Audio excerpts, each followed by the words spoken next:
Breaking news. Texas Republicans released the new congressional map they seek to ram through to eliminate 5 Democratic congressional seats. In a few minutes, we'll talk to Democratic Texas State Representative James Talarico about what happens next. But first, nearly half of Americans believe Donald Trump was involved in criminal acts with Epstein. Should it matter? Obviously. Does it matter? We'll look inside the numbers. Kristi Noem did something weird. Again, we are approaching the effective dates for the tariffs, and Trump is hustling to make, or at least appear to make, a lot of deals. The Democrats got a major recruit for the U.S. Senate in North Carolina, and our guest in the second half of the show to discuss some of the above might be about to recruit himself to run for Senate in Texas as well. Welcome back to the podcast for the 54% of Americans who regularly vote for progress in every election and want to convince their friends and family members to join our majority. This is Majority 54. Well, Jason, right after we recorded last week, it was reported that Trump, in fact, does appear in these Epstein files multiple right times. After we finished. And he was recently asked about this. Here's what he had to say. Mr. President, did you read on your name appearing in the Epstein files ever? No, I was never briefed. No. Did you ask how? What are you hoping Todd Blanche interviewing Ghislaine? Yeah, he's not in it, I guess. Yeah. Or no one told him. It's news to him. Yeah, no one told him. He's not in it. Now, maybe an easier question is, well, hey, there's this convicted child molester and co-conspirator named Ghislaine Maxwell. She's sitting in prison. Would you consider pardoning her? Seems like a fairly easy question to answer. Yeah, usually you just say like, no, that doesn't seem like a person who should be out of prison. No, yeah. But let's see what he had to say. Different. Maybe it's not. I don't know. But maybe it's slightly different. Mr. President, you completely rule out a pardon for Ghislaine Maxwell when you landed. Is that something you would ever consider, and why? Pardon for who? For Ghislaine Maxwell. Well, I'm allowed to give her a pardon, but nobody's approached me with it. Nobody's asked me about it. It's in the news about that aspect of it, but right now it would be inappropriate to talk about it. So, Mr. President, I mean, we're just watching a corrupt deal begin to play out. I mean, he's just like, well, I mean, no one's approached me about it. He's basically saying, hey, Maxwell, you want to stop fighting? You want to stop leaking stuff? You got my attention. I know what you want. Let's talk. Well, so the background here is that the Deputy Attorney General, who also happens to have been Trump's personal lawyer before, has been having these closed-door meetings with Maxwell and Maxwell's attorney. You might have seen, I've not seen anything yet to suggest that anybody else was in this room, including career lawyers or career FBI agents. Maybe that's been reported since, but I haven't seen it. And so Lord knows what's being said in these conversations. It does seem like these conversations are happening under the some kind of conditional immunity or temporary immunity. And her lawyer went out and kind of made a statement that I think turned some heads and certainly caught my attention. This is what Maxwell's lawyer said outside of wherever they were holding these negotiations.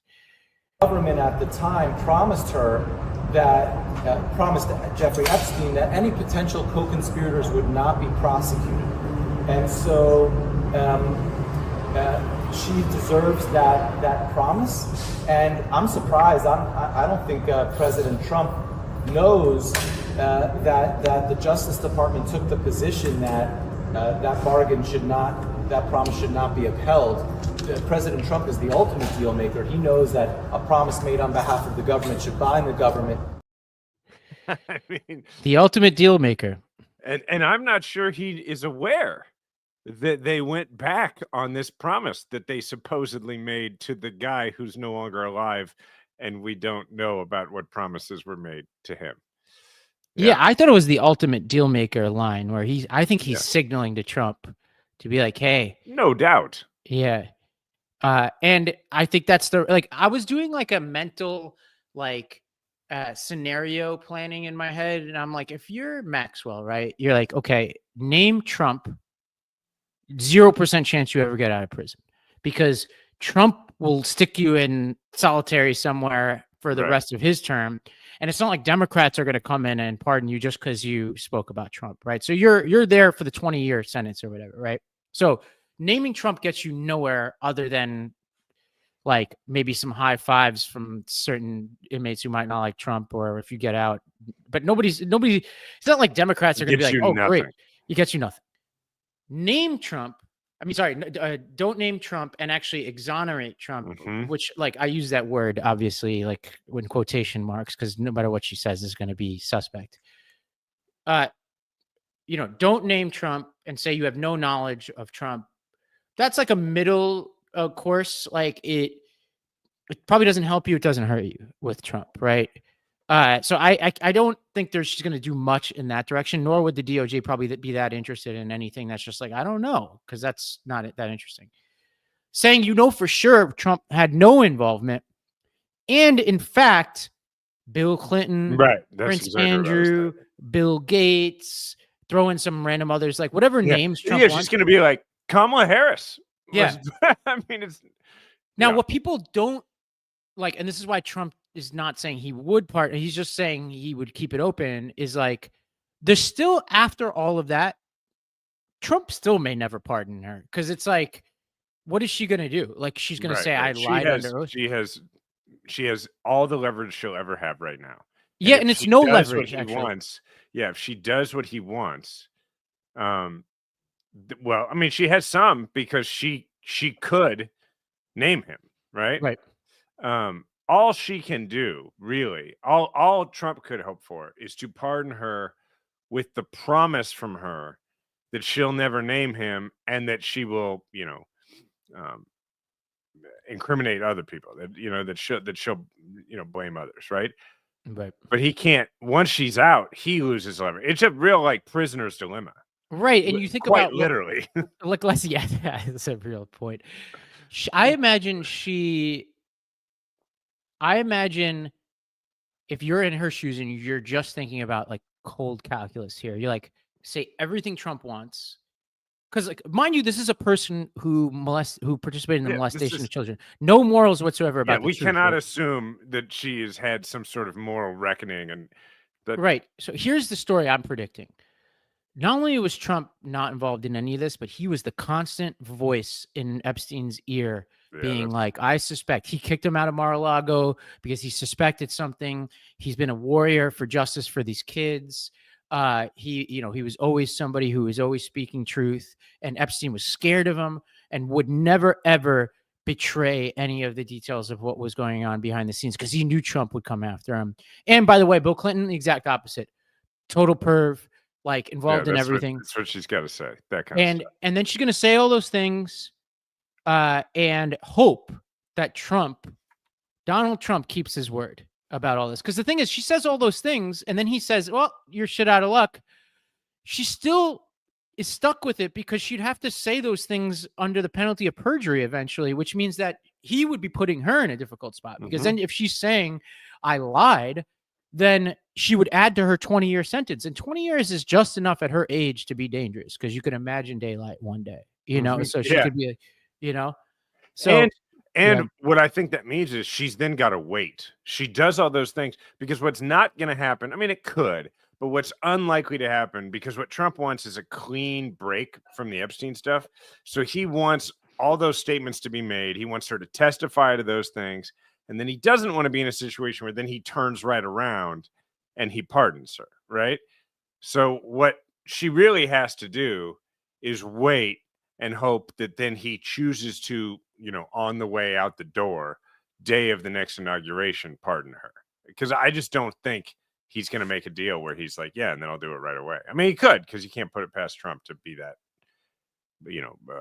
clearly corrupt. But I think that they would want it a slightly more elegant form of quid pro quo corruption. Well, a couple other interesting things happened here. Trump was asked about just the sort of Mar-a-Lago of this all and like Epstein's behavior around employees. Let's go to this clip. Mr. President, Epstein has a certain reputation, obviously. Just curious, were some of the workers that were taken from you, were some of them young women? Were some of them young women? Well, I don't want to say, but everyone knows the people that were taken, and it was the concept of taking people that work for me is bad, but that story's been pretty well out there, and the answer is yes, they were. Yes, they were. Yes. Yeah. What did they do? In the spa. In the spa. Yeah, it's people that work in the spa. I have a great spa, one of the best spas in the world at Mar-a-Lago, and people were taken out of the spa, hired by him. In other words, gone. And other people would come and complain, this guy is taking people from the spa. I didn't know that. And then when I heard about it, I told him, I said, listen, we don't want you taking our people, whether it was spa or not spa. I don't want him taking people. And he was fine, and then not too long after that, he did it again, and I said, out of here. Mr. President, did one of those stolen, persons, that include Virginia Giuffre? I don't know. I think she worked at the spa. I think so. I think that was one of the people, yeah. He stole her. And by the way, she had no complaints about us, as you know. None whatsoever. I think your audio. One of the greatest spas in the world, Robbie. You got to slide that in there. I'm sure the spa is fine, but it's like it's nice, yeah. Everything about this is strange, honestly. Like the thing about Trump is that he's not exactly behaving like a normal guilty person would either. He's not behaving like an innocent person. I think we've stipulated to that. But the way he's talking in a way that anybody who would be advising him to avoid controversy would suggest he just shut his mouth. But my read is he's just super overconfident in his own ability to keep his people together. I don't know. I mean, these are just really reckless statements. Look, I think, and we have this other video. Well, let's go to this video where they're asking Trump about going to the island. That was it. I'm glad I did, if you want to know the truth. And by the way, I never went to the island, and Bill Clinton went there supposedly 28 times. I never went to the island, but Larry Summers, I hear, went there. He was the head of Harvard. And many other people that are very big people. Nobody ever talks about them. I never had the privilege of going to his island, and I did turn it down, but a lot of people in Palm Beach were invited to his island. In one of my very good moments, I turned it down. I didn't want to go to his island. Yeah. Okay, so I'm sure all those numbers he threw out and those names is probably on the level where if people were at least half as litigious as Trump, they'd probably have really good lawsuits against him, is my guess. But so he just throws that out 28 times, whatever. Here's what I think. I think Trump never went to the island. Okay. And I think Trump thinks that's his, bad pun, but Trump card, because right. I think he figures, okay, nobody's got any video of me doing bad things if he did bad things. And I think he thinks that people who could say anything about it are either incarcerated, hoping he's going to pardon them, or dead. And I think he thinks he's probably okay, but he knows that there's some investigative stuff in the files because he was actually briefed on his name being in there. And I think he figures there's some stuff in there that is circumstantial enough to say that he probably did something either criminal or skeezy on a level that is beyond what we're used to with Trump. And so I think, yes, he in the way that he tells himself stories is able to manufacture the appropriate level of confidence to lean in, but also knows that there's a level he can't go to. He's looking very careful when he answers these questions in a way that is uncharacteristic of Trump. He's searching for the right words in a way that he does not usually do. Well, a lot of the people in the inner perimeter of MAGA are kind of rallying around Trump on this. And at most they're doing the whole, the advisors to the king are giving him bad advice, right? But nobody wants to criticize the king. Right. But the outer perimeter is breaking, and evidence A of this is Joe Rogan. Let's go to this clip. Just going to hang around. This is a line in the sand. Yeah. This one's a line in the sand. Yeah. Because this is one where there's a lot of stuff about, when we thought Trump was going to come in and a lot of things are going to be resolved. Yeah. We're going to drain the swamp. We're going to figure everything out. And when you have this one hardcore line in the sand that everybody been talking about forever, and then they're trying to gaslight you on that. Well, you would have thought that your phone? So here's why this is big. You and I are sitting here having a conversation about whether or not Trump did something criminal.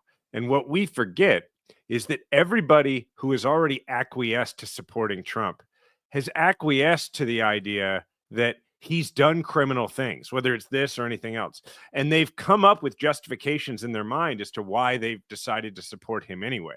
So that's old news to them. The reason that this matters to the Joe Rogans and to the other folks in the world who, you know, part of what animates them in politics is a belief in certain conspiracies and a belief in the idea that there are the powerful and then there are the rest of us, and the establishment is there to be taken on, the swamp is there to be drained. It's not that they get to a place where, oh my God, Trump, you know, was doing what Epstein was doing. They aren't even sure about that. And it's not what they're thinking about. What they're thinking about is this makes Trump part of the establishment. This moves Trump out of the he's on our side fighting against the establishment category to now he's running interference and apologizing for the establishment. And that for him, with that part of the base, I think is just as detrimental, if not more, than if it turned out his own personal behavior was problematic. Yeah. Well, I listened to this 2.5-hour interview with Andrew Schultz, who actually, like, Jason, like, I hesitate to say this because this is a guy who I think was at the MSG rally, and like there are often early iterations of his pod that I thought were like not my cup of tea, to say the least. But I've listened to some of his most recent interviews, and he did like a 2.5 hours with Ezra Klein the other day. And I'm honestly pretty impressed by this guy. Like for whatever, like you kind of take a blank slate in politics, right? If we want to, if we learn anything from Trump, he's got the shortest memory in politics. You know, like if somebody's like on his side that day, he's like, whatever, you're on my side today. Marco Rubio is a great example of this. This Schultz guy, I think, is not secretly, like low-key super important to where things are heading right now. And he's been doing these long extended podcasts with people like Ezra Klein. He had Fareed Zakaria on today. He had the Pod Save guys on the week before. And this is a guy who was at the MSG rally, is part of like the sort of bro podcasting sphere, as people would call it. And he's mixing the Epstein stuff with other broken promises and immigration and things like that. And like the need to like communicate across the aisle and about how Trump's a liar and all this kind of stuff. And I think it's really important stuff. And for me, it's become kind of appointment listening. And here's just like one clip of how they've been digesting the whole Epstein saga this past week. Trump is like, hey, the base thinks vaccines are fucked up. RFK, get in there. January Research 6th, the vaccine. they want him out. They we'll want get him out. We're putting him out. And this, he is rebuking the base. Like, almost like spitting in their face. Like, they're asking for it. He campaigned on it. He puts Bongino and Cash in there, which might be the stupidest thing in the history of the world. Like, why would you put the two guys that have nonstop pounded the pavement talking about how we're going to expose this Epstein thing, and the second they get in there, like, you better shut the fuck up. Yeah, to shut him up. Go on Rogan, lie. Like, it is a very peculiar thing. It worked in that I think it moved any of the smoke off of Trump, because at least for me, I was like, there's no way that he's involved if he's putting Bongino and Cash in who have campaigned on exposing it. Like, why would you hire those guys or appoint those guys? Right? So I'm like, he can't be. But the fact that he will not touch this, and then this last week, him doing the bullshit distractions, Bro. dropping the MLK file. Like, who asked for the MLK file? Yeah. Who asked for MLK? You know what's funny is I'm not a huge conspiracy theorist, and I was initially like, the Epstein thing for me was just the last straw in terms of you not getting things done. And I was like, yeah, I'm sure there's some smoke, they'll release it. But the more they're doing to hide it, the more I'm like, oh, they're hiding something crazy. Yeah. I didn't necessarily, I was like, there's probably something. The second he started talking about Obama, I was like, oh, he's guilty. Yeah. Also, like, why are you talking about Obama and treason? You got a guy who has sex with teenagers that you are protecting. Also, some of the lies are other pedophiles. Yeah. Trump is protecting other pedophiles. Facts. Like, that's... So, okay. Here's what I think is happening here that's interesting. By the way, we need a podcast. I need to move to Kansas City so we can just have a living room. I know. I feel like that's the way to do it. It looks like a good time, doesn't it? Yeah. Okay. Influencers are a new constituency politically, and they are to be courted, and they enjoy being courted. And that is generationally, for the most part, new to all of us, because most of us have grown up in a political era where, whether they be influencers, rock stars, comedians, whatever, where people, at least over the last 15 years minimum, have kind of had a side and they've chosen it and they've leaned into it. And then you just knew they were on that side. And then you hoped that their arguments, if they were on your side, were good enough that it would persuade people to come over to their side, right? What we have not had since you and I were like really in high school, or maybe the very beginning of when we were in college, are people who are influential figures in our society who are actually up for grabs. And to be one of those people, one of those new modern kinds of influencers. In fact, I'd say we have never had it in the period that you would consider the influencer era, right? Like the advent of actual online influencers. That is probably a fun experience, being courted, being Joe Rogan in the last cycle, being Andrew Schultz, being all those folks, being courted by folks on the right was probably fun. And now that the right are in charge and they have the White House, being courted by the new anti-establishment, which might be the left, that's also fun. And the last time this sort of thing happened, where these people might actually be up for grabs from one cycle to the other, and I mean not up for grabs like on one side of the aisle, up for grabs on either side of the aisle. I'm thinking back to when, like, before we knew what Oprah's politics were, and it was a huge deal that she decided to actually endorse in a presidential election, and she endorsed Obama.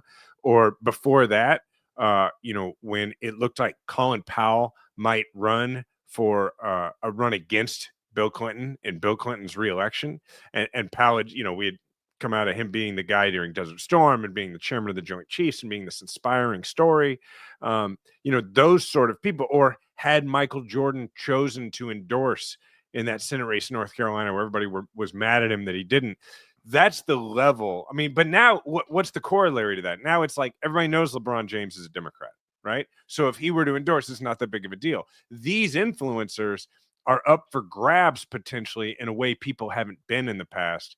And it seems like they are leaning into that. And the fact that the Democrats are out of power may actually play into their ability to persuade folks like Rogan, folks like Schultz, to be, how would you put it? Like to want to play devil's advocate with their audience, because it actually creates engagement.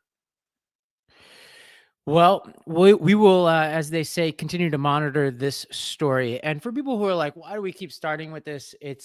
Look, I could do a whole hour on the Federal Reserve and tariff policy and all this kind of stuff. But we've been at this for many years. And one thing we know is, like, when Trump pops his head out of the McDonald's window or whatever, and we spend 3 minutes on it, but that's the 3 minutes that the low information voter is seeing, and they're not hearing any of the other stuff that we're talking about. Maybe we need to change the way we or change the emphasis on what is important politically or not, right? This is not a policy podcast. So it's like, politically, this is very important. And especially for people who have a problem with the Trump project, this is the most significant hurdle he has faced as president politically. And that's why we spend a lot of time with it, outside of the fact that there are real crimes and real victims here too, right? Always keep that front and center, like that there are people here who are in many ways being re-victimized by this whole situation.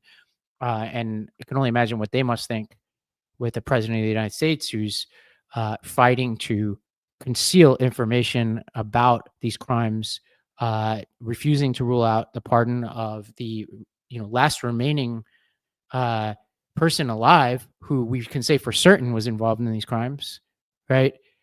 This is all really important stuff, even outside of the politics. Well, before we go to the break, I wanted to talk about, we have obviously we woke up to this sort of tsunami news this morning, and we're entering hurricane season. We've been talking about FEMA.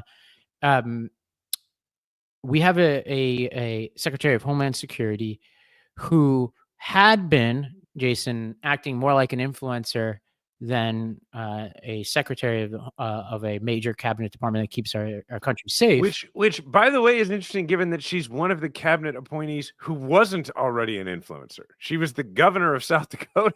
Right. But, she's and not Pete Hegseth. Like, she actually had a real job before. Well, what Leslie and Ed, our resident South Dakota listeners, will probably say is she was probably more influencer even back then, because they've been on that beat for a long time. Shout out to them. But this was a critical moment for her. Heading into hurricane season, clear problems at FEMA, botched response in Texas. What has she done? Well, let's go to the clip and I'll narrate over it for our audience who are on the podcast here. So let's go to this. Yeah, so this is just her like petting horses, wearing a cowboy hat, and now she's on the horse and she's riding. It's like almost like a Seabiscuit trailer. And this is down in Chile with Corey Lewandowski, who I think she might be good friends with, as you could say. So yeah, we can move on from that. But this is what she's spending her time doing and the people around her, Jason. And I bring this up because pretty high production value. I mean, for real. It was a nice camera they were using. But I'm like, what is this? First of all, why are you down there? Like, as we head into hurricane season with all the issues that we have right now. And second of all, this gets to the thing about people like her and Hegseth having spent time in government, is if all the people around you are like your social media team, but not the person with all the confidential documents that need to be signed off on yesterday so that the person gets the money to the aid to this person gets signed off. And we have a temporary hire down in Louisiana ahead of hurricane season. And we need to hold a meeting about our hiring practices to fill all these vacancies. That's not the energy I'm sensing around her. And I continue to be on this corner that bad things are going to continue to happen while we have a Homeland Security director who is both demanding that everything flow through her at a very like micromanaging level, but doesn't seem to want to do the micromanaging. Like, that is a bad combination. Yeah. During hurricane season, I want to proceed very carefully here because I'm going to say something about, a government official's public appearance here, who is also female. And I'm only, I only want to say, I don't want to say anything about the actual appearance. I just want to say a lot of effort is clearly going into optics. And we have the same thing going on with the president all the time, right? Which is that it is clear a great deal of effort and energy is being put into aesthetics. Clearly, both with Trump and with Hegseth and with Kristi Noem and others, there's a full hair and makeup team. Like, I'm not even exaggerating. There's a full hair and makeup team that goes everywhere with these people. And yeah, you'd expect, social media folks and camera folks and videographers to go too, but this is a high level of them that is going. I mean, we've seen with Trump where now they're doing makeup on his hands, right? And for all of these people, I understand like they're putting a lot of effort into making them look what Instagram has made us all believe, leaders look like now, which is perfectly coiffed all the time. During hurricane season, want to see the head of Homeland Security, and particularly after what happened in Texas and everything else, I would like to see those people look like they've lost an hour of sleep. I think those people need to look more tired. and if I think about the way Obama entered the presidency and the way Obama exited the presidency, it looked like that dude put in work. Right. And I just think like, I don't know. I don't really need to have it look like people aren't working hard. I'd like people to look like they've been through something because we're paying them to go through something. Well, let's take a break, Jason. And when we come back, we're going to talk about like a bunch of economic news that goes in all different kinds of directions, all the tariff stuff. We've got an interesting candidate for Senate in North Carolina. And there's some 2028 speculation on both sides of the aisle. And we've got a very special guest who's very hot right now. All of this when we come back. It feels like breaking the rules, but it's totally legal. and it's better for you than that third cocktail. You work hard, maybe you deal with life sometimes, but do you deserve an escape? Absolutely. That's where IndaCloud comes in. Gummies, flour, pre-rolls, all federally legal, seriously fun, and just a few clicks away.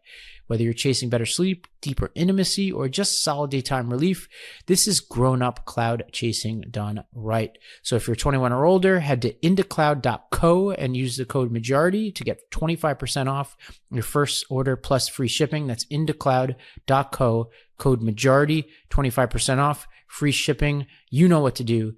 IndaCloud is by far the most fun sponsor we've had the pleasure of working with.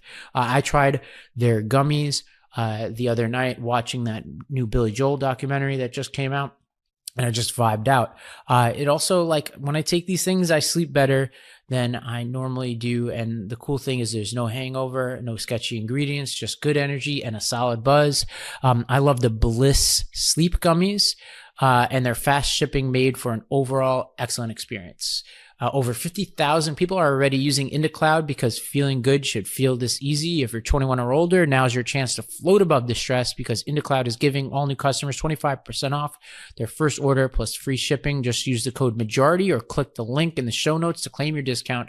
That's indacloud.co, indacloud.co. Use the code majority for free shipping plus 25% off your first order. Order now.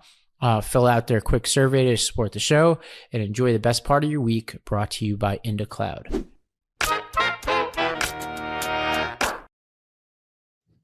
All right, Jason, this was a rather confusing day economically. There has been a lot of work here going on. The Fed is meeting right now as we speak, and they will announce whether they intend to cut rates, keep them the same, or increase them. I think a lot of people are saying they're going to keep the same, but what people are worried about or just watching for is whether there's dissent, because you got Trump-appointed people or whatever. And generally, the Fed speaks with one voice, but they're, usually, and it's just the chair who usually speaks after these things. But it could change here, and Trump has obviously got Powell in his sights, and he went over to the Fed last week, where they're, doing this construction project, and he's trying to make it seem like Powell is like being, corrupt and like going over budget and basically he's trying to establish cause to get rid of Powell. And so he went there with the hard hats and everything. And this is a little bit of a clip from that exchange.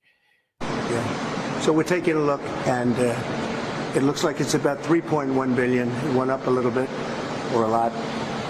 So the 2.7 is now 3.1. I'm not aware of that. Yeah, it just came out. Yeah, I haven't heard that from anybody at the Fed. Yeah, it just came out. Our notes had it about 3.1 as well. 3.1, 3.2. This came from us? Yes. I don't know who does that. You're including the Martin renovation. You just added our entire capital. Yeah, you just added in a third building is what that is. That's a third building. Well, no, but it's a building that's being built. No, it was built 5 years ago. We finished Martin 5 years ago. It's part of the overall work. But it's not new. So we're going to. I mean, for those who were listening on audio, Powell, the whole time Trump is starting to say this, is just shaking his head like he's clearly never heard this before. And he's shaking his head, and he's doing what people never do around Trump, which is just being like aghast. It reminded me of like the cut-asides to Fauci, and I forget what was the name of the other woman during COVID, who, when he would be up there talking about bleach, and you'd like see them like, ugh, like grimacing, but it was him just being like, no, that's bullshit. And then they go back and forth, and Trump has to be like, no, it's part of it. And he's like, no, it's 5 years ago. It's not. And Trump's like, well, it's still part of it. Like, it just, man.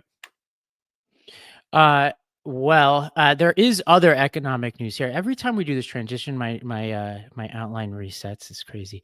But so the economy grew by 3%. This was announced today, which is better than the 0.5% shrinkage that we had last period. The fine print here is interesting. Net exports actually increased, which you got to imagine from the MAGA world they're going to like. Consumer spending is anemic. And this is all coming ahead of the August 1st tariff deadline. There is a big EU deal that was just announced this week, and I haven't done the full deep dive, but it seems fairly favorable to the United States, like if I'm being honest. And how do I know this? Because in the EU, they're pissed about it. The individual member countries are like throwing a lot of heat at the negotiators, and it's the EU, so you have elected governments within these countries, and then you have the EU leadership, and actually like you have presidents of individual countries calling out the negotiators and stuff like that, which I think is a complicating factor when you start to size up like Brexit, good or bad. I think on the left it's like we're just trained to be like Brexit bad, right? The UK got a better deal than the EU. So within the UK, the sort of pro-Brexit people are like, hey, see what I, what we were saying. And I've always been somebody who, this isn't a European politics podcast, but who would just never want for my country to cede this kind of authority on these kinds of decisions to another body. Right. Like we kind of do it with our states, but like this gets very complicated when you elect your government, but somebody else is making decisions on your behalf for stuff like this. That's really important. Another thing that's going on here is India. There's like a tussle with Trump here around India. And this doesn't make sense because Modi has been everything but like, he's been a total Trump fan and their fellow travelers, and he's done a lot of work to try to keep that relationship strong. Vance was negotiating with him. Trump threatened India with 25% tariffs over energy sales from China and Russia. So I don't know. Well, there's one thing that's for sure is like a 25% tariff on stuff coming from India is not going to be great for American consumers. And one thing we really need to emphasize is that the vast majority of all this trade war stuff hasn't really taken effect and is about to. Like in the next 2 days, two really big things are going to happen. There's going to be the Major League Baseball trade deadline, and the tariffs are going to take effect. And one is going to be felt by consumers more than the other. And so it's like we've been talking about this, and mostly I'm not to say that nothing has taken effect, in terms of Trump's, messing with the economy, but there's no question that everything we've talked about in terms of the economic effects of Trump and the tariff stuff has been about speculation and expectation and how it was going to affect the economy. Now, 3 to 6 months from now, we will actually start to find out how this stuff will affect the economy. Well, I think it's time to talk about politics here. So on the 2026 front, the Senate is going to be hard for us. We're going to need to win some upset races, maybe Texas, maybe Ohio, maybe Iowa, but certainly North Carolina. And we got a great candidate this week. Let's go to this clip of former Governor Roy Cooper. It wasn't always this hard because being in the middle class meant something. You could afford a home. Your kids went to good schools. Your job paid enough to cover the basics, and most summers you could get away for a few days. For the most part, life was pretty good. I'm Roy Cooper, and I know that today for too many Americans, the middle class feels like a distant dream. Meanwhile, the biggest corporations and the richest Americans have grabbed unimaginable wealth at your expense. It's time for that to change. Okay. Have you met Roy Cooper before, Ravi? I think he's spoken at Arena Summit before, but the fact that I can't even remember that tells you I'm just getting old and senile. I've met too many politicians. Well, we've definitely met too many politicians, but I have met him briefly. But I actually, when I was doing my run around to run for president thing, when I made the most significant stop in North Carolina, he was out of town for something. And so I actually had dinner with a couple of people, including his wife, who was very lovely. And that's the majority of the time I've spent with them. But they're clearly an impressive operation there, what they've done in North Carolina over the last several years. There's lots of reasons to be very excited about this. People in North Carolina are used to voting for Roy Cooper. You always have to temper those sort of expectations when a popular governor goes to run for Senate when their state has been traditionally going in a slightly, North Carolina is becoming more purple. It's still probably a little bit deep purple. It's important to remember that when people vote for federal office, particularly federal legislative office, they are far more likely to vote their partisan leanings because they know that governors and mayors and such have to do things, right? Really just legislatively at this point. People are voting one way legislatively and they're voting a different way for executive offices. So we should temper our excitement a little bit, but at the same time know that this is a very good recruit. And speaking of potential, do you want to stay on this for a second or should we go to our guest? I say let's just go to our guest. Our guest is more exciting than anything. That's what I think too. Speaking of potentially really good recruits for things, usually on this show, when we have on politicians, with a couple of exceptions lately, it is usually people that Ravi or I or both of us already know, and that we've been around long enough that doesn't stop us from having some pretty compelling people who are frequently in the news. This is one of the rare times where I think both of us were like, we're kind of a fan of this person from afar, from what we've seen, and we're curious about them, and we were like, let's bring them on. So you may have seen viral clips of Texas State Representative James Talarico. Maybe it's his inspiring and thoughtful floor speeches, or perhaps his guest sermons, or maybe you saw him put Joe Rogan under his spell a couple weeks ago, prompting Rogan to tell this Democrat, James Talarico, you should run for president. Through Teach for America, James was a teacher in San Antonio. He also comes from a line of pastors. He's a devout Christian.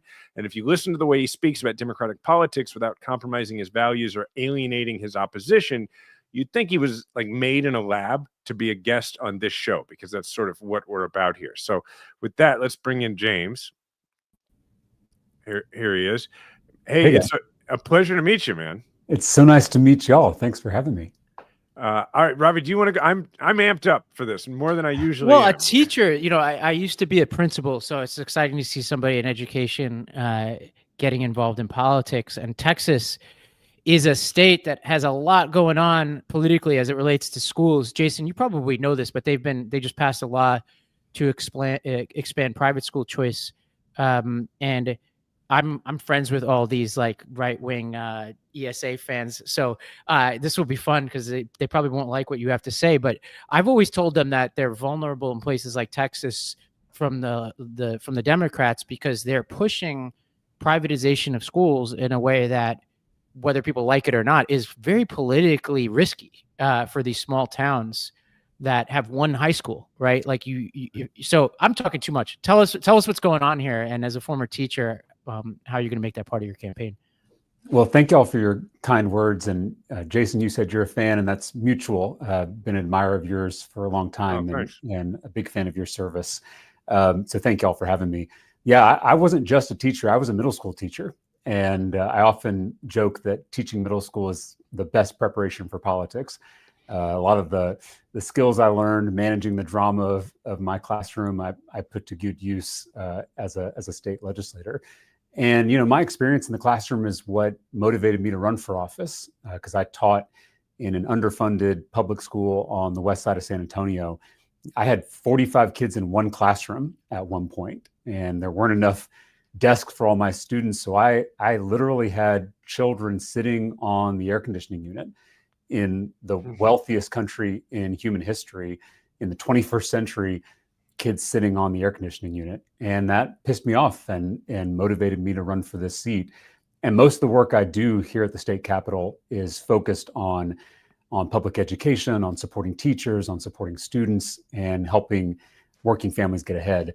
And you're right, the big fight we had here in Texas over the last 2 years was over this private school voucher scam that our governor, and more importantly, his billionaire mega donors from out of state, were pushing onto the people of Texas.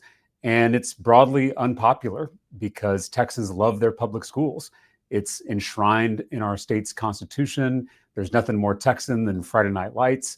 And as you mentioned, the local schools are not just academic institutions. They don't just teach reading, writing, and arithmetic. They are community hubs. They bring people together. They're really the center of every small town across the state. And this private school voucher scam is going to take money out of those already underfunded public schools and give those tax dollars to wealthy parents who already have their kids in private school. You mentioned the word choice, and that gets thrown around a lot, but it's really not choice, because if you look at the states that have tried these scams, the vast majority of the money ends up going to people who already send their kids to private school. So essentially, it's a transfer of wealth from working people to very wealthy people, very similar to what we saw with the big, beautiful bill in DC.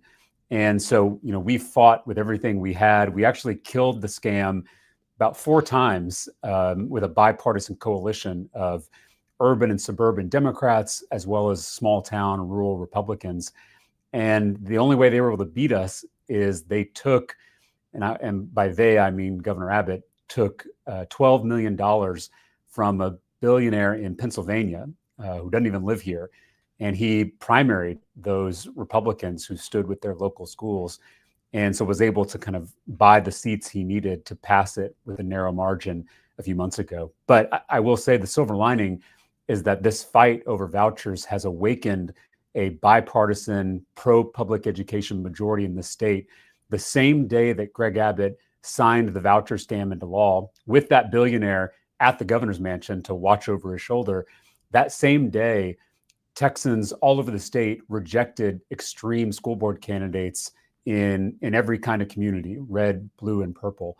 And so to me, that's a hopeful sign that folks are waking up and seeing how powerful people are hurting working families in states like Texas. So, James, the way that I even knew that was a thing happening in Texas was that my algorithm showed me some, House debate in the Texas State House, which I'm not generally fed a lot of on my algorithm of you talking about it. So speaking of things that are happening in Texas politics that you can teach us about, we opened this show by talking about the breaking news that the Republicans in Texas have now put out their proposed congressional map. And for those who don't know, this is not like regularly scheduled redistricting.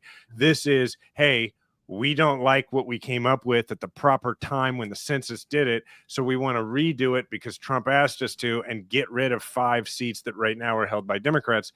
So would you just walk our audience through what's actually happening with regard to proposed gerrymandering in Texas right now? Yeah, thank you for covering this. It's actually why I was late. We just had an emergency strategy session with House Democrats here at the state capitol, trying to figure out how we're going to stop this power grab from going through. So for those that don't know what's happening, Donald Trump is essentially trying to rig the next election right before our eyes in broad daylight. He and his allies just passed this big, beautiful bill that is going to kick millions of people, including millions of Texans, off their health care to fund tax cuts for billionaires. And they know that's unpopular. They can read polls like any other politician can, but they don't care because they have this plan. Trump called our governor, Greg Abbott, and told him to redraw the political maps here in Texas. Normally, we do that after a census at the end of a decade. They are attempting to do this in the middle of a decade. I mean, it's like changing the rules in the middle of the game. And the goal is to get 5 seats to protect their majority, regardless of how we all vote. I mean, they are trying to insulate themselves from the will of the people. It's a fundamental disruption to the democratic process. Normally, when you pass unpopular policies, you lose seats in the next election. I mean, that's how this is supposed to work. It's how people get a say in what their government does. But that doesn't work if one side cheats. And that's what's happening here. This is the rot at the core of our broken political system. Politicians choosing their voters instead of voters choosing their politicians.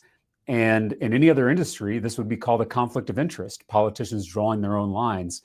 But in our political system, it's business as usual.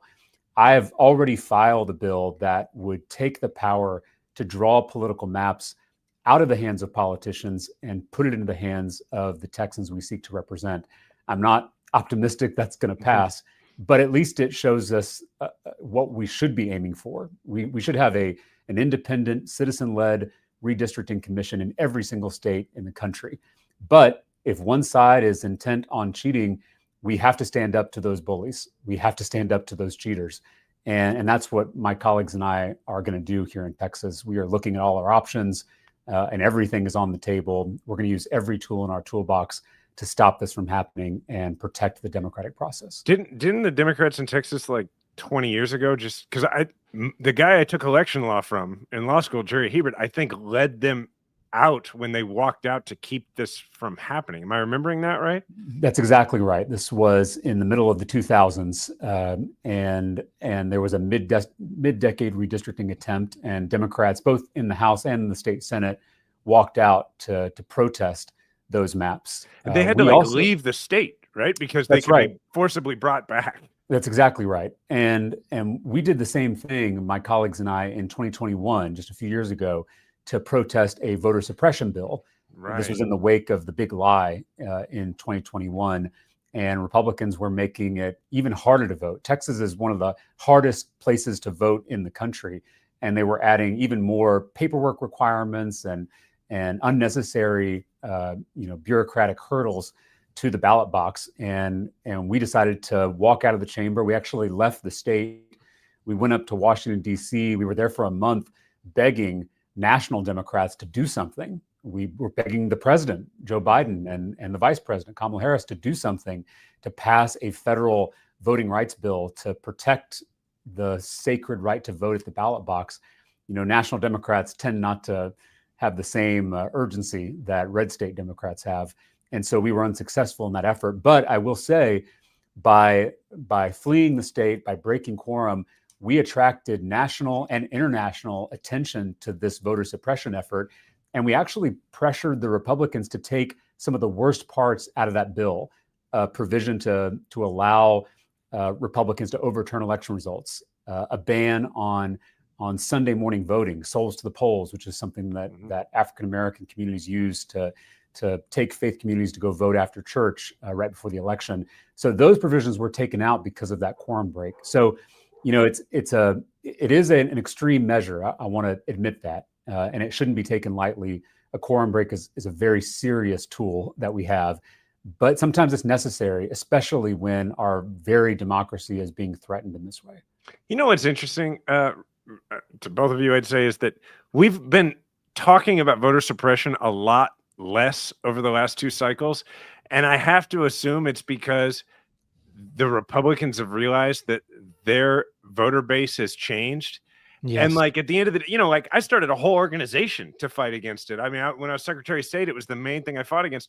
And it hasn't been a major thing in the last 2 years, especially because the Republicans who were all saying, oh, no, this is just about fighting fraud. What really happened is they realized some of those people who they were potentially going to keep from voting are actually willing to vote for them now.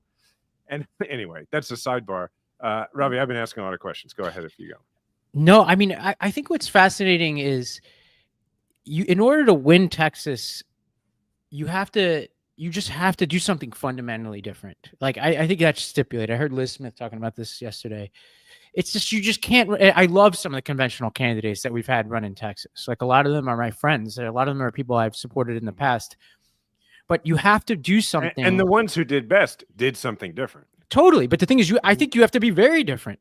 And so I would love to just hear, I know you're not announcing your run for president today, but it's what do you think can shake this up? In a place like Texas, where there's just a lot of votes up for grabs. Yeah. What is it that you think voters are going to be looking for in the future? Well, I think something that folks outside of Texas get wrong is they think Texas is this deep red state. It's kind of a stereotype that we're somehow the mirror image of California. And the data doesn't back that up. We're much more of a pink state, inching toward a purple state. I remember growing up here, Republicans would win by 25, 30 points. Now, Republicans consistently win by only single digits. And so the trend line is absolutely in the right direction. Kind of reminds me of, I'm a Longhorn football fan, and we've spent the last decade trying to rebuild our program. And people always, when you're rebuilding a football program, want that magic head coach that's going to save everything, or that one special player.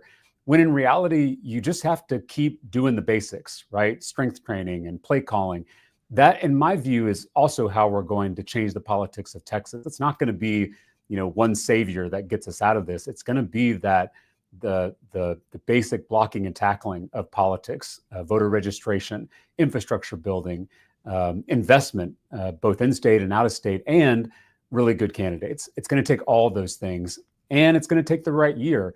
And I do think, given what's happening in Washington, given what's happening here at the state capitol on a whole host of issues, public education being one of them, I do think there's an opportunity in 2026 if we do everything right. And I can tell you, Democrats here in Texas desperately want to win and are doing everything they can to make that happen next year. You know, it's interesting because you're right. We've gone through nationally, Democrats, and I don't even mean necessarily like nationally elected Democrats. I mean, like, just Democrats across the country have gone through this emotional roller coaster with Texas, you know? Sure. And I think it really began with this belief, this demographics is destiny belief that, you know, here's this state with a very high Latino population. And now I think people are probably, you know, over the last year went into a place where they're like, oh, wait, we're not winning that vote in the trends that we were. And what's interesting is it is still a state that you can see being contested. And that has more to do with the fact that, like, it's an enormous state with a lot of really big cities. And I don't know, correct me if I'm wrong, some of its successes have caused it to get younger as well. Have they not? That's right. Yeah, Texas is one of the youngest states in the union. The average Texan is my age, which is surprising to a lot of people. And so I think all the ingredients are there to change the politics of this state. And I think people are really fed up with the Republican extremism they've seen at our state capitol, our national capitol. They're really sick of the corruption, the fact that we don't have any campaign contribution limits in our state government. So an out-of-state billionaire like Jeff Yass can give our governor $12 million. I mean, that I think is upsetting to Texans across the political spectrum. And so there's something brewing out there. I went up and did an organizing rally in Plano, Texas last week. Plano is outside of Dallas. It's a red part of the state. It's actually where Ken Paxton, our corrupt attorney general, is from. And, you know, I thought maybe 100, maybe 200, if we got lucky, would show up. More than 1,000 people showed up. This is 15 months before an election. It wasn't a rally for any candidate or any campaign. It was just about registering voters and recruiting volunteers. We filled up this bar in downtown Plano. We had to actually send people to the bar across the street. We filled up that bar. So I ended up doing 2 rallies back to back in Plano, Texas, of all places. And so that just shows me that there is something happening out there in Texas and I think happening across the country, but we've got to be ready to take advantage of this moment. And that's up to me and Democrats across the state to do the work that's necessary to win elections. James, I'm going to ask you a question that, forgive me, it's going to come with a little bit of a introspective preamble. Sure. But you'll understand why when I get to the end of it, which is, so you are is it 4th or 5th term state legislator in Texas right now? 4th. I'm in my 4th term. Okay. You're in your 4th term. You are 36 years old, right? That's right. Okay. You're 36 years old. You're in your 4th term and you're on this show right now, which is, you know, somewhat nationally relevant, but you just did Joe Rogan's show and really cut through. You're showing up in a lot of people's algorithms. And I'm saying all this to say, I've kind of been where I kind of know what your life is a little bit like right now. When I, you know, it's not apples to apples, but like I came from a red state and I was the guy that people were like, this guy seems to talk in a way that the other side seems to be willing to listen to. And for me, there was evidence of that in election results. There's some of that for you in your first couple races, but there's evidence of that recently in the way that, you know, Rogan seemed very warm to what you were saying. And some other folks you've sat with have done the same thing. And when I was in that part of my life and I was thinking about, okay, what do I do with this apparent ability I have? Didn't really know what it was, but I knew that I seemed to be able to talk and people who don't always vote the way I vote seem to listen. I did a lot of thinking about why that was. And I remember kind of coming up with the idea of like, okay, well, I'm younger. So I talk maybe the way other people I'm 8 years older than you, but I was younger then, the way of my generation do. But I also figured out like, I think I say the same stuff, but I just say it the way a person where I'm from says it. And maybe that cuts through. I am guessing that at least over the last few months, as you have considered what you might do next, you've probably thought about, why is it that I feel like I'm saying things similar to what other people are saying, but it's breaking through? Maybe it's something with your background. And I'd be very curious to know what you've come up with as you've started to think about why it is that you break through. Yeah, I have thought about it. And I actually think there's a tendency in our political discourse to think there's something really special about a particular candidate or a particular office holder. And I actually think that, you know, a lot of the most effective candidates and effective elected officials are pretty similar. And it's actually, I think we overthink it sometimes. My rule about political communication is pretty simple. Be yourself and tell the truth. And I don't think it's much more complicated than that. You know, I hopefully in my best moments sound like me and only me. And I try to speak from the heart, human being to human being. And I think that is just something we haven't seen in our politics over the last few cycles, maybe over the last 10 years since Donald Trump came on the scene.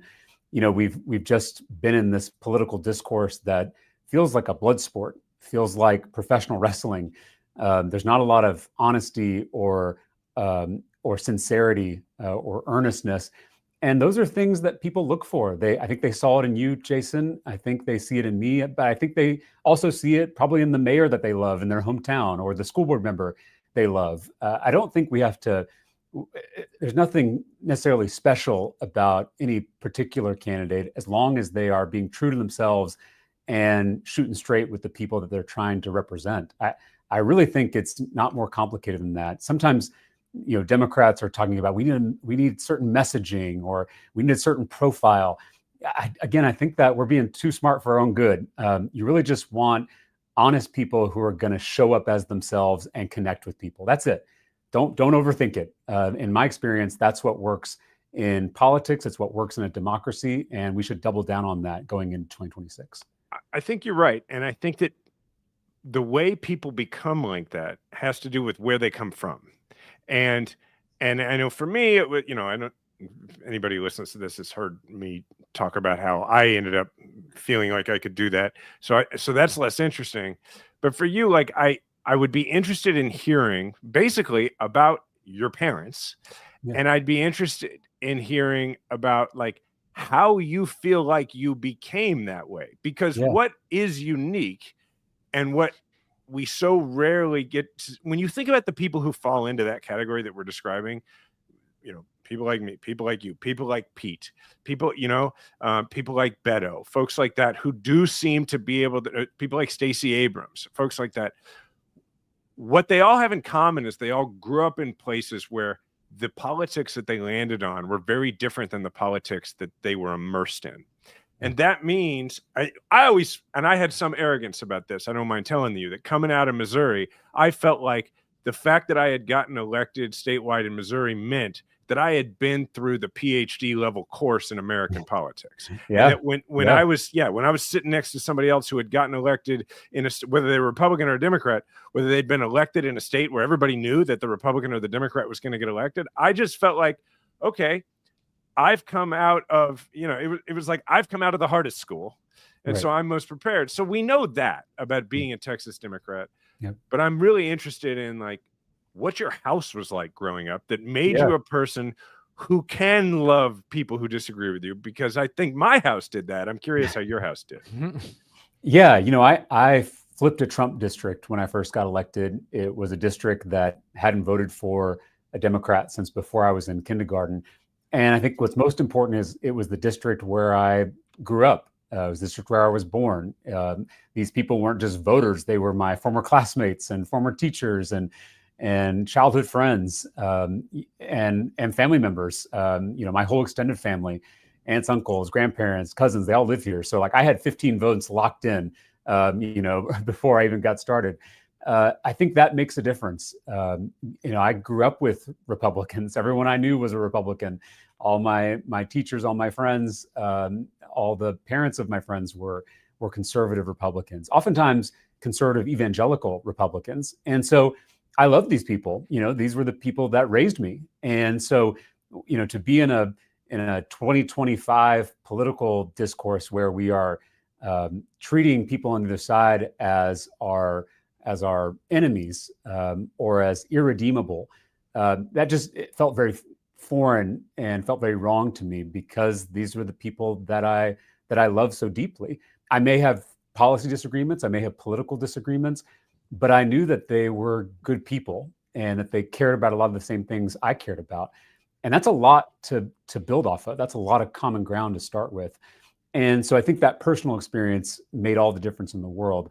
I'll also just add that, I was born to a single mom who left an abusive situation to protect me, to fight for me.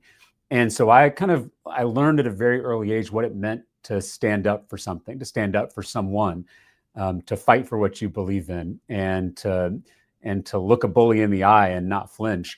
And I think that has served me very well, both as a candidate, running in sometimes unfriendly terrain, but also as an elected official. It's not easy being a Democrat in the Texas legislature, and I have to hold my own and be able to fight for what I believe in. I think I got a lot of that from my mom. Well, I know your time is limited, but I wanted to send you off with one question. Yeah. We have this routine at the end of the podcast where we call it One for Us, where we talk about something going on in our lives. Yeah. And I have started watching the show that takes place in your home state of Texas. And have you? I can't believe I'm asking you this. It's number one on Netflix right now. I'm so worried right now. No. You should be. Are you familiar with this show called Hunting Wives? Have you heard about this? I'm so glad you have never heard of this yet. So okay. Hunting Wives. Okay. I promise this won't be the last question. Go ahead, Ravi. So I think it's number one on Netflix. It's about a group of wives in some small town in Texas that go hunting together. But there's like this liberal woman who moves from Boston. Oh, I've seen a clip from this. Yes. It is the trashiest, dumbest, most beautiful American thing ever made. And all I could say is my one piece of political advice to you is you seem like a really authentic guy, is just watch one episode of it, because you will be asked about it a lot. I promise you. This show is like high-low culture is what I would call it. Trash. I sadly haven't gotten to watch much TV over the last few months because of this place. But is it a reality TV show, or is it like a scripted? I'm so glad. I hope you become president one day, so I'll be like, I was talking about Hunting Wives with this guy. But it's about this woman who moves to Texas, and actually, what's interesting is one of the characters is running for governor. And he's like an NRA guy. The first episode, they go to an NRA fundraiser at his house, and the woman is like, oh, it's NRA, but so it's about the sort of clash of cultures. But there's just a lot of just nonsense in this, and it has to do with like sex triangles and guns and shooting, and there's murder mysteries, and it's number one on Netflix right now. And it's a total sensation. Robbie, is it one of those shows that's gonna make people from places like Texas or Missouri or whatever feel like it's written by people from the East Coast as an anthropological sort of study of us that is not true to life? Or I've been talking to an ungodly amount of people in my life about this, and I couldn't tell what its politics are, because at first, I mean, and I think that probably the fair reading of it is it's kind of a caricature of Texas life, but it's also unflattering to the liberals who come too. Like, it's not like they're. I don't think it has. It makes politics. me feel better. I think it uses the politics as a backdrop to just do trashy thriller things. But it's billed as like a modern day soap opera. It's got that kind of dumb, like, at the end of this episode, is this person gonna die or whatever? But it is beyond. It is like borderline pornography on Netflix. I love that you're like, you should watch this. Hopefully after we stop this this Trump power grab, I'm going to need something to like watch where I just turn off my brain. And it sounds like this may be the. I promise you this. I will not be the last person to ask you about this show. It's very popular. Is Hunting Wives a sponsor? Is this like is this just like a subtle ad? It better be now. I have a question that's actually not that much smarter than that, so don't worry. Which is that Ravi and I, one of the things we often talk about on here is that we view, in a way that a lot of other people on the left probably don't, we view the Rogans and the Schultzes and these folks of the world as much more persuadable and gettable than I, a lot of the left has wanted, particularly since COVID, to just write them off and make them part of the MAGA world. But you very recently went in and had a long discussion and experience with Joe Rogan. And I would just be interested in any thoughts you have about sort of the persuadability of that world. Well, I think it's really important to remember that in a relationship, whether it's you're in your personal life or whether it's in your professional life or in politics, whether it's between colleagues or with a voter, it needs to be a two-way relationship. And so if you are trying to persuade someone, you also need to be open to being persuaded. And I think that's what happened on Joe Rogan. I think he and we didn't know each other, but I think we connected, I think even at a deep level. And I walked away thinking a little differently about some things and about my own party and about some of the issues and dynamics in our politics. And I hope he would say the same thing. Sometimes I feel like we go into these conversations with someone who's not with us yet, and we think that we're going to change them, and we're not going to be changed. And in my experience, that's not how relationships work, at least not real relationships. So I do think we've got to, when we meet people where they're at, which we should absolutely be doing, we should be going onto these podcasts. We should be going on to Fox News, which I've done. We should be going on the Christian Broadcasting Network, which I've done. I'm about to do again next week. We should also be open to being changed and being persuaded, because I think that is what's going to start to bridge these divides and start to heal some of the deep fractures in our civic life in this country.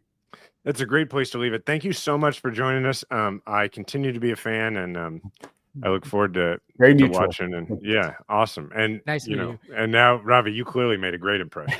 So well, my uncle just texted me, and he said he was laughing at home with the question. So shout out to Uncle Ray. He's texting me right now. It was the best part of my day, Ravi. Thank you. All right. James, thanks, man.